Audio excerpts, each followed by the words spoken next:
بسم الله الرحمن الرحيم. الحمد لله نحمده ونستعينه ونستغفره ونؤمن به ونتوكل عليه ونعوذ بالله من شرور أنفسنا ومن سيئات أعمالنا. أما بعد فأعوذ بالله من الشيطان الرجيم. بسم الله الرحمن الرحيم. وقضى ربك ألا تعبدوا إلا إياه وبالوالدين إحسانا إما يبلغن عندك الكبر أحدهما أو كلاهما فلا تقل لهما أف ولا تنهرهما وقل لهما قولا كريما. صدق الله العظيم. وفي رواية عن أبي هريرة رضي الله عنه قال: جاء رجل إلى رسول الله صلى الله عليه وسلم وقالوا: يا رسول الله صلى الله عليه وسلم من أحق بحسن صحابتي؟ قال: أمك. قال: ثم من؟ قال: أمك. قال: ثم من؟ قال: أمك. قال: ثم من؟ قال: أبوك. أو كما قال عليه الصلاة والسلام. محترم بزرگ عزیز و دوستوں، گزشتہ جمعہ میں ہم نے اولاد صالح کے بارے میں سنا تھا، نیک اولاد کے متعلق سنا تھا، تو اسی مناسبت سے یہ بات ضروری ہے کہ جو کہ عربی کا ایک ضابطہ ہے، تو عرب الاشیاء باصدادها، چیزیں اپنی ضدوں سے پہچانی جاتی ہے. جیسے اندھیرا ہو تو اس کا جو تقابل ہوگا، اس کا جو مقابلہ ہوگا وہ روشنی کے ذریعے سے ہوگا. ظلمت کا مقابلہ نور کے ذریعے سے ہوتا ہے، رات کا مقابلہ دن کے ذریعے سے ہوتا ہے. تو اس طریقے سے اولاد ہے تو ان کا جو تقابل ہوگا والدین کے ساتھ ہوگا. تو اس مناسبت سے آج کے جمعہ کے اندر والدین سے متعلق باتیں عرض کرنے کی ہیں. دعا فرمائے کہ اللہ رب العزت مجھے بھی، کہنے والے کو اور سننے والوں کو عمل کی توفیق عطا فرمائے. محترم بزرگوں اور دوستوں، قرآن مجید کے اندر اللہ رب العزت نے جہاں پر اپنی عبادت کا حکم دیا ہے، ساتھ ہی ساتھ اللہ رب العزت نے والدین کے ساتھ حسن سلوک کا بھی حکم دیا. پارے 15 کے اندر اللہ رب العزت نے ارشاد فرمایا: وَقَضَىٰ رَبُّكَ أَلَّا تَعْبُدُوا إِلَّا إِيَّاهُ. آپ کا رب اس بات کا حکم دیتا ہے اے نبی صلی اللہ علیہ وسلم کہ تم لوگ اللہ کے علاوہ کسی کی عبادت نہ کرو. تو بنیادی جو چیز ہے وہ اللہ کی توحید ہے، اللہ کی بندگی ہے.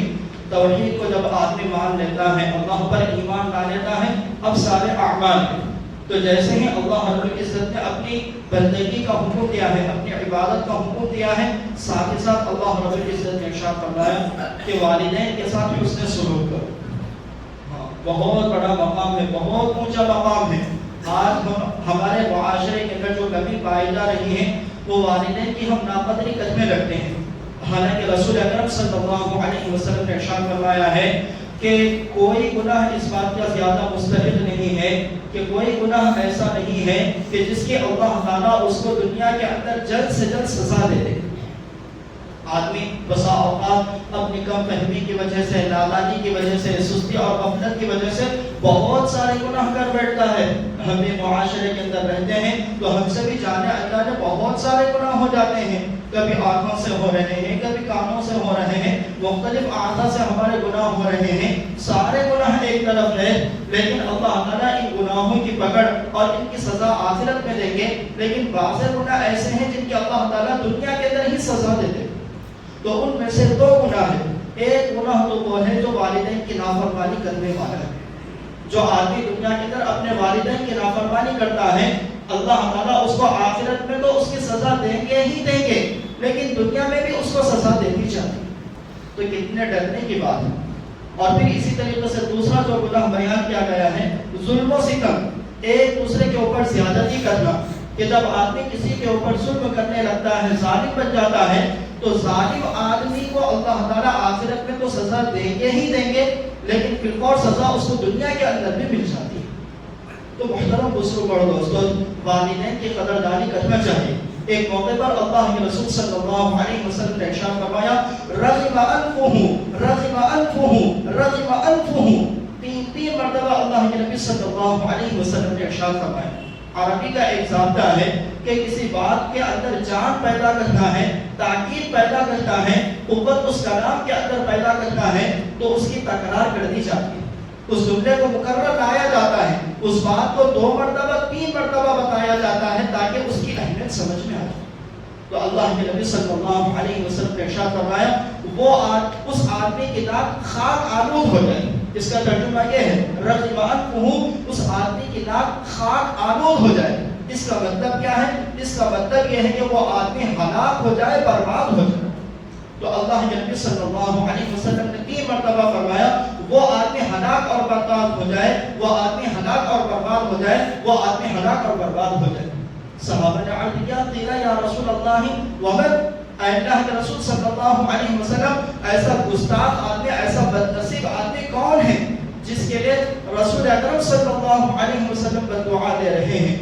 اللہ کے نبی صلی اللہ علیہ وسلم نے ارشاد فرمایا کہ جس کے پاس اس کے دونوں والدین موجود ہو یا دونوں میں سے کوئی ایک موجود ہو، بڑھاپے کے عمر کو پہنچ گئے ہو، پھر وہ ان کی خدمت نہ کرتا ہو اور خدمت کر کے اپنے آپ کو جنت کا مستحق نہ بناتا ہو، تو ایسا آدمی ہلاک و برباد ہو۔ اس کو ایک موقع اللہ رب العزت نے عطا کیا تھا، جنت میں داخل ہونے کے لیے اللہ تعالیٰ نے بے شمار اعمال بتائے ہیں۔ روزہ رکھو، اس کے ذریعے سے جنت کا راستہ حاصل کر لو، نماز پڑھو، اس کے ذریعے سے جنت کا راستہ طے کر لو، علم حاصل کرو، اس کے ذریعے سے جنت میں پہنچ جاؤ۔ انہی شعبوں میں سے ایک شعبہ یہ بیان کیا گیا ہے کہ والدین کی خدمت کرو اور جنت میں داخل ہو۔ اسی لیے ایک موقع پر اللہ کے رسول صلی اللہ علیہ وسلم نے ارشاد فرمایا ہے رضا الرب فی رضا الوالد وسخط الرب فی سخط الوالد، کہ دیکھو اللہ کو راضی کرنا ہو تو اپنے ماں باپ کو راضی کرو۔ جس نے اپنے ماں باپ کو راضی کیا ہے تو اس نے اللہ تعالیٰ کو راضی کیا ہے، اور جس نے اپنے ماں باپ کو ناراض کیا ہے تو اس نے اللہ کو ناراض کیا۔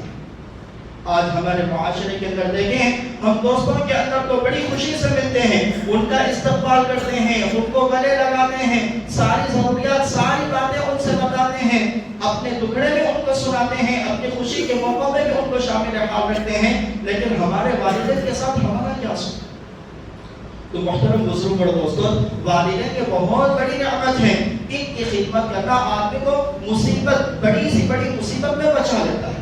آخرت میں کیا ملنے والا ہے؟ ایک جگہ اللہ کے رسول صلی اللہ علیہ وسلم نے ارشاد فرمایا کہ والد جو ہوتا ہے وہ جنت کا دروازہ ہے، اب چاہے تم اس کی حفاظت کرو، چاہے تم اس کو ضائع کرو۔ تو میں یہ عرض کر رہا تھا کہ جو آدمی اپنے والدین کا فرما بردار ہوتا ہے تو دنیا کے اندر چاہے بڑی مصیبت میں پھنس جائے، والدین کی خدمت، والدین کا سلوک اس کو اس مصیبت سے نجات دلاتا ہے۔ چنانچہ مشہور واقعہ ہے، بنی اسرائیل کے اندر 3 آدمی تھے جو سفر کر رہے تھے اور چلتے چلتے رات کا وقت ہو گیا تو وہ آرام کرنے کے لیے ایک غار کے اندر چلے گئے۔ اب جب غار کے اندر چلے گئے تو اوپر سے ایک چٹان آئی اور وہ اس کے اوپر گر گئی۔ اب راستہ بند ہو گیا، اب باہر نہیں نکل سکتے تھے۔ اب باہر نکلیں گے کیسے؟ تو 3 آدمیوں نے اپنے اپنے نیک عمل کو اللہ تعالیٰ کے سامنے پیش کیا۔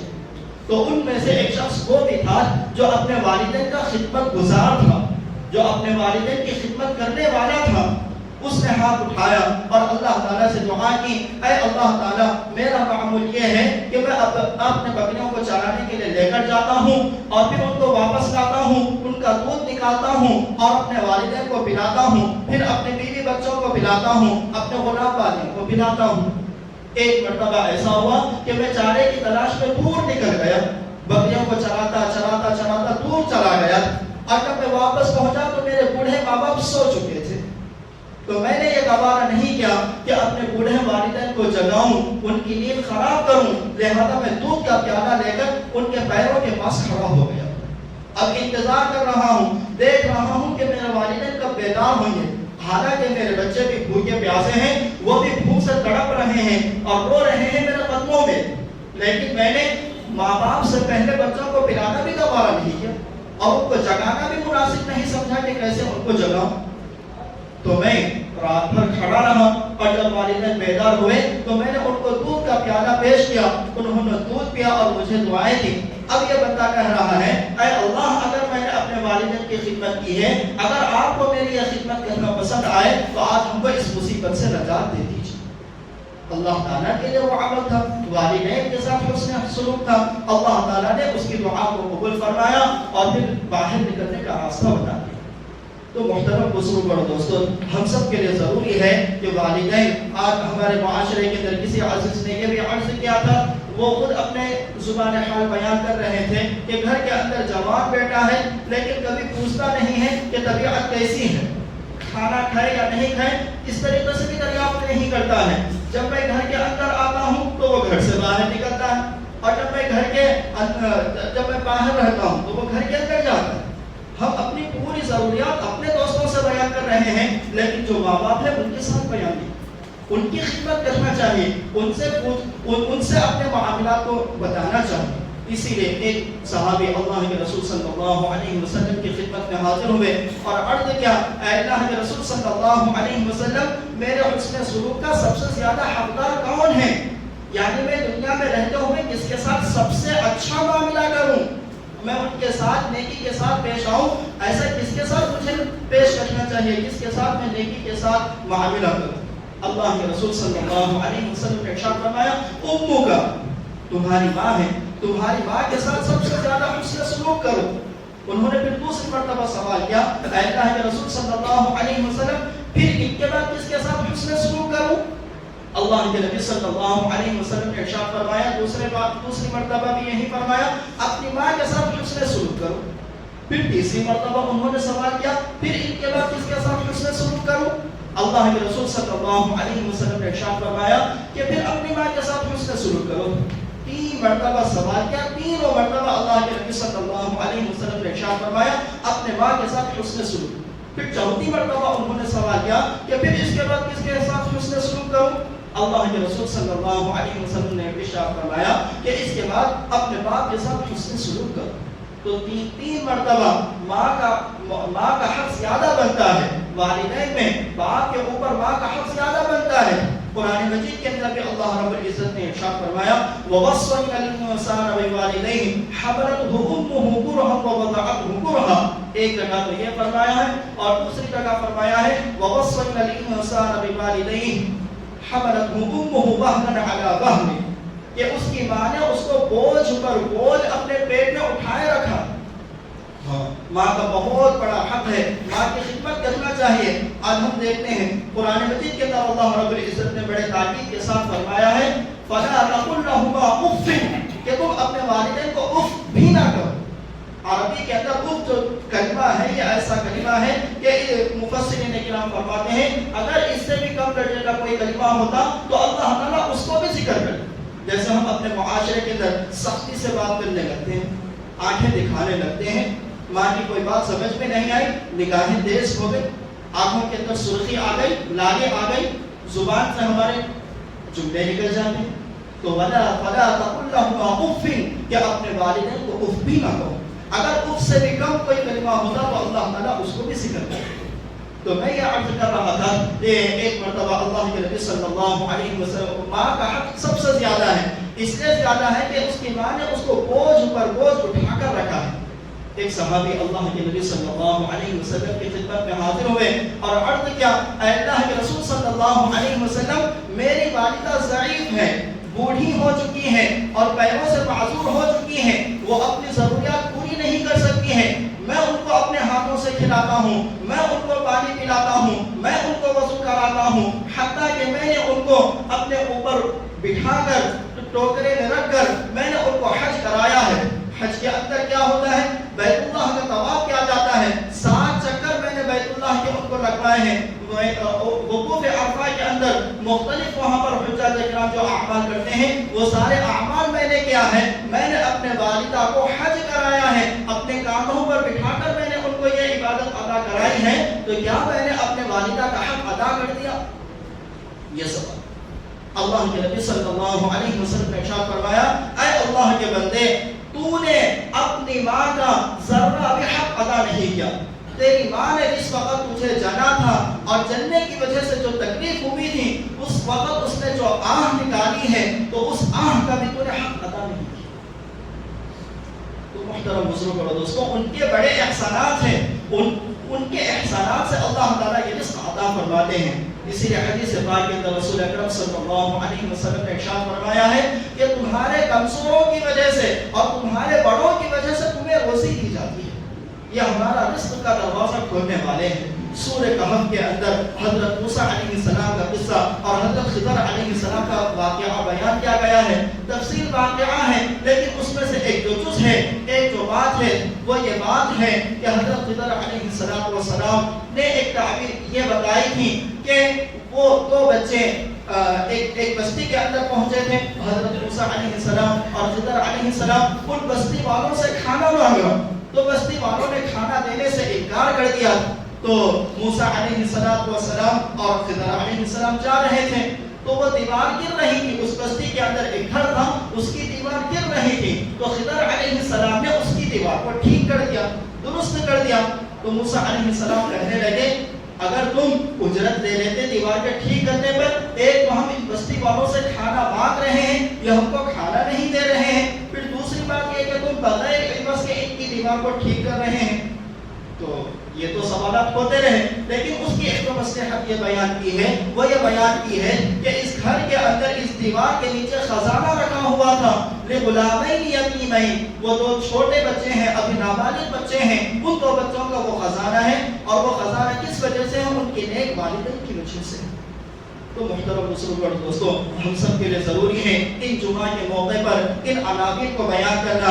نیک اولاد کے متعلق, والدین کے متعلق باتیں تو بہت ساری ہیں, لیکن ہم سب کو دیکھنا چاہیے کہ جہاں پر ہم دوسرے لوگوں سے ملنے کو اپنے آپ پر فخر محسوس کرتے ہیں, ان کی اچھی باتیں اور ہماری دل کی باتیں ان کو سناتے ہیں, اپنے والدین کی باتوں کو بھی سننا چاہیے. یہی اسی طرح کا ایک واقعہ ہے, اس پر میں اپنی بات ختم کروں گا. حضرت اسماء بنت ابی بکر رضی اللہ عنہا فرماتی ہیں اللہ کے نبی صلی اللہ علیہ وسلم کے زمانے میں ان کی والدہ ان سے کچھ مال مانگنے کے لیے آ گئی. اب ان کو معلوم نہیں تھا کہ کیا غیر جو ایمان والے ہیں ان کی بھی مدد کی جا سکتی ہے یا مدد نہیں کی جا سکتی ہے. اس لیے وہ اللہ کے نبی صلی اللہ علیہ وسلم کی خدمت میں حاضر ہوئی اور عرض کیا, اے اللہ کے رسول صلی اللہ علیہ وسلم, میری والدہ آئی ہے, وہ مجھ سے مال چاہتی ہیں, کیا میں ان کی مدد کروں؟ اللہ کے نبی صلی اللہ علیہ وسلم نے ارشاد فرمایا ہاں تم ان کی مدد کرو. اسی کے قرآن مجید کے اندر اللہ رب العزت نے ارشاد فرمایا وصاحبهما فی الدنیا معروفا, کہ دیکھو والدین اگر مشرک ہیں اور اللہ پر ایمان لائے ہوئے نہیں ہیں تو ان کے ساتھ بھی دنیا کے اندر تم نیکی کے ساتھ معاملہ کرو.